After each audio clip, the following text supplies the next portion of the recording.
Post વિભાગમાં જે 10 pass ઉપર ભરતી ચાલુ છે અને જેને ફોર્મ ભરાય છે, હવે ઘણાને એવો પ્રશ્ન થશે કે એમાં ડોક્યુમેન્ટ કયા કયા જોશે. તો સૌથી પહેલા તો તમારું 10માની માર્કશીટના પર્સન્ટેજ ઉપર મેરિટ બાર પડશે. એ બધા મેરિટ બાર પડી જાય ને પછી જો તમારું એમાં નામ આવ્યું હોય તો તમારે ડોક્યુમેન્ટ છે એટલે રેડી રાખવા પડશે ડોક્યુમેન્ટ વેરિફિકેશન માટે. કયા કયા ડોક્યુમેન્ટ જોશે? તો સૌથી પહેલા તમારી 10thની માર્કશીટ જોશે. પછી બીજું તમારું આઈડી પ્રૂફ જોશે, એટલે કે તમારું આધાર કાર્ડ જોશે. ત્યાર પછી તમે કોઈ કાસ્ટ રિઝર્વેશન છે લેવા માંગતા હો, જેમ કે SC ST માંથી તમે હો, બરાબર, OBC માંથી હો, તો એના માટે તમારે કાસ્ટ સર્ટિફિકેટ છે એ જોશે.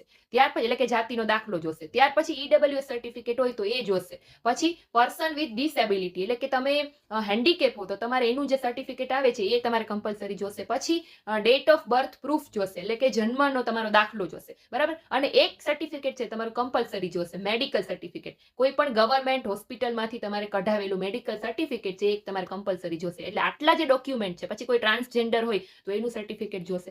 આટલા ડોક્યુમેન્ટ છે તમારે કમ્પલસરી જેને જે લાગુ પડતા હોય રેડી કરીને રાખવાના. ઓરિજિનલ ડોક્યુમેન્ટ સાથે લઈ જવાના રહેશે અને સાથે એની બધાની બે ઝેરોક્સ કોપી સેલ્ફ અટેસ્ટેડ એ પણ તમારે સાથે રાખવાની રહેશે, બરાબર. તો ત્યારે જ્યારે તમારું સિલેક્શન એટલે કે મેરિટમાં નામ આવી જાય પછી આટલા ડોક્યુમેન્ટ છે તમારે તૈયાર કરીને રાખવા પડશે. હજી પણ કઈ ડોક્યુમેન્ટને લગતો પ્રશ્ન હોય તો ફટાફટથી મને કમેન્ટ કરો અથવા તો મને DM કરીને પૂછી શકો છો. Thank you.